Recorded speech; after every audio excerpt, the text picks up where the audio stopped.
Stop praying these 5 types of prayers because they are delaying your answers. There is a way a man can pray, and instead of getting quick answers, he begins to notice delay in the answers to prayers. Believe me, you don't want to skip this video for anything in this world. Please like this video, because when you do so, you're helping this video to spread to a greater number of people on this platform. Thank you very much. The first type of prayer you should never pray that delays your answer: never pray with doubt in your heart. Listen, believers, Satan knows that whenever you cry to God, God cannot deny your voice. And Satan knows the principle of God, that when you ask without doubting in your heart, it makes the answer come quickly. So what Satan begins to do is that when a believer prays, Satan begins to throw thoughts in the heart of the believer. Are you sure God heard you? Are you sure God will do this? Oh, the prayer you prayed last week, did God answer? How are you sure God will answer this one? You see, that is the voice of doubt. And if you give into that thoughts, that believer just dampened the speed of the answer to prayers. You know, Satan is very good at this. From the beginning, that was how he made Eve fall, and they were chased out of the Garden of Eden. Look at what the Bible said. In Genesis chapter 3 verse 1, the Bible says, he said to the woman, did God really say you must not eat from any tree in the garden? Are you seeing what the Bible is saying? Satan went to Eve. Did God really say? So that's what Satan still does in our time. Satan will say, will God really hear you? Are you sure this word of God you are praying will work? You see, that thing Satan is doing is to dampen your faith, because without faith you can't please God. Listen, this is the trick of the devil. He knows that this answer is going to come quick to you, so he tries to bring doubt to make you believe that God will not answer. And immediately you believe that, and maybe the answer now delays, that believer will now say, oh, I said it, I knew God will not answer. But if you look very well, it was the seed of doubt. The Bible says something very prophetic in James chapter 1 verse 6. But when you ask, you must believe and not doubt, because the one who doubts is like a wave of the sea, blown and tossed by the wind. That person should not expect to receive anything from God. Are you seeing what the Bible is saying?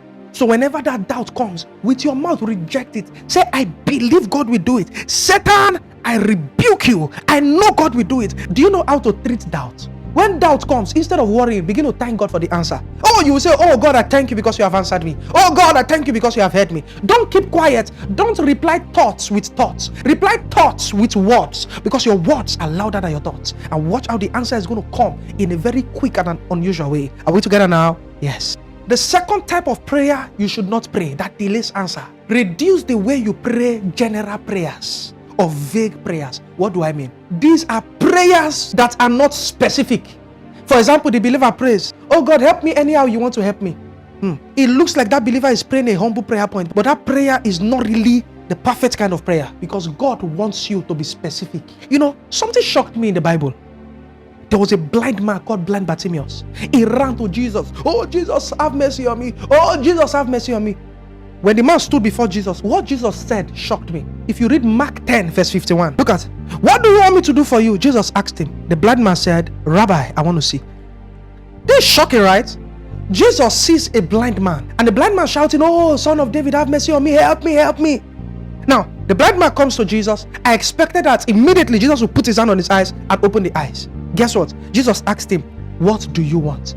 I began to wonder, Lord Jesus, with all due honor, how will you see a blind man and ask the blind man, what do you want? Lord Jesus, you could have just opened the eyes. And the Holy Spirit, the Lord began to minister to me that God wants his people to be specific. So when you are praying, oh God bless me, oh God bless me, what does blessing mean to you? Does blessing mean financial open doors to you? Does blessing mean international opening to you? So while you pray, Lord bless me, be specific. Lord bless me financially, open my doors. Lord bless me, open my heavens. Lord bless me this business, experience the blessings of God. You see, learn to be specific. Are we together now? Yes. So don't just end by saying Lord bless me. That's a good prayer point, but what does blessing mean to you? Be specific about it. What do you want? That's the same question the Lord is asking you today. What do you want? Are we together now? Yes. The third type of prayer you should stop praying that can delay answer is the prayer of complaint. You know, that kind of prayers. God, why me? God, what did I do to deserve this? No. That's prayer of complaint. So instead of saying, God, why me? You say, God, what are you saying about this situation? God, what do you want me to do next? Or you say, God, this evil occurrence around me, I shut it down by the power of God. Are we together now? The prayer of complaint is the prayer where you keep repeating what Satan is doing. but you are not exercising your faith to rebuke the hands of the devil. You know, the Bible says something very prophetic in Mark 11:23. It says, truly I tell you, if anyone says to this mountain, go, throw yourself into the sea, and does not doubt in their heart, but believes that what they say will happen, it will be done for them. Are you saying? It says, if anyone says to the mountain. The Bible did not say if anyone complains about the mountain. So God does not want you to complain to the mountain. He wants you to speak to the mountain in the place of prayer. Are we together now? Yes. You know, this was why God was not happy with the children of Israel. God brought them out from Egypt. They complained. God will always tell them, did you not see how I split the Red Sea? Did you not see how I delivered you from the hands of Pharaoh? Why are you complaining? Because complaining is a revelation that, oh God, are you sure you are seeing? No. God sees, but He wants you to take authority, because God knows He has placed His Spirit in you. So you can't be carrying the Spirit of God and complain. You can't be carrying the solution to that problem in you and not exercise that solution. You use it by declarations in the place of prayer. Normally, the children of Israel, instead of complaining, they should say, God, strengthen us. Lord, take away this mountain. If you read Numbers 14:27, at a point, God was just not happy with them. He says, how long will this wicked community grumble against me? I have heard the complaints of these grumbling Israelites. Are you seeing what the Bible is saying? Do you know that one of the first times that Israel saw victory in the wilderness was when they prayed and they did not complain that day? Numbers 21:2. It says, then Israel made this vow to the Lord. If you will deliver these people into our hands, we will totally destroy their cities.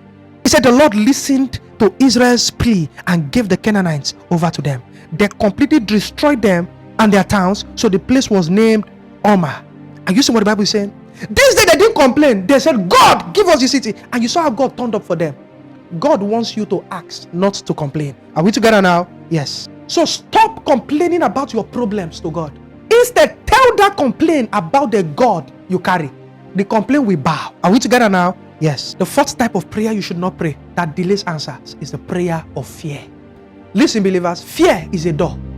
You know the way you open your door to enter your room? Do you know that you can decide to cover up that place? You can call the bricklayers, to cover the place up, and you open another door somewhere. So it happens in the spirit. When you are afraid, it is like you are opening a door. Because Satan does not have access to the life of a man, but by fear. Are we together now? Listen, let me tell you. And what fear does? Fear is meditation. And one law God gave us is that whatever you meditate on, whatever you think about, you attract to yourself. That's why the Bible says, as a man thinks in his heart, so is he. So you are what you think. You attract to yourself what you meditate on. Do you know that no matter the prayer life of a man, if that man is still fearful, he keeps attracting those bad experiences to his life. We saw it in Job. Job was a priest over his home. Job prayed, sacrificed for his full family, sacrificed for their full protection. But do you know that in that prayer Job was praying, Job was still afraid. God is not looking for men that will pray the prayer of fear. God is looking for men that will pray the prayer of faith. You know what the Bible says in Job chapter 1:5? It says, when the days of the feast had run its course, Job would make arrangements for them to be purified. Early in the morning, he would sacrifice a burnt offering for each of them, thinking, perhaps my children have sinned and caused God in their hearts. This was Job's regular custom.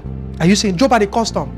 He would always sacrifice for his children. Job was like the intercessor of his house, but he was doing that from a place of fear. How did I know? Do you know that all the children died? You see, that prayer was not the prayer of faith. It was like the prayer of, oh, let nothing happen to them. No. There's difference. Prayer of faith is that nothing will happen to them. They are covered with the blood of Jesus. The prayer of fear is that, oh God, please let nothing happen to them. You are praying to God, but deep down you are still afraid. That's the prayer of fear. But prayer of faith is that you are praying to God and you know that they are secured. No force can stop them. The Bible speaking in Job 3:25. Look at what the Bible says. Powerful portion of scripture. It says, what I feared has come upon me. What I dreaded has happened to me. Are you seeing? Everything Job feared happened to him. So when you see fear in your heart, shut it up, rebuke it. Listen, fear. Don't mix fear with prayer.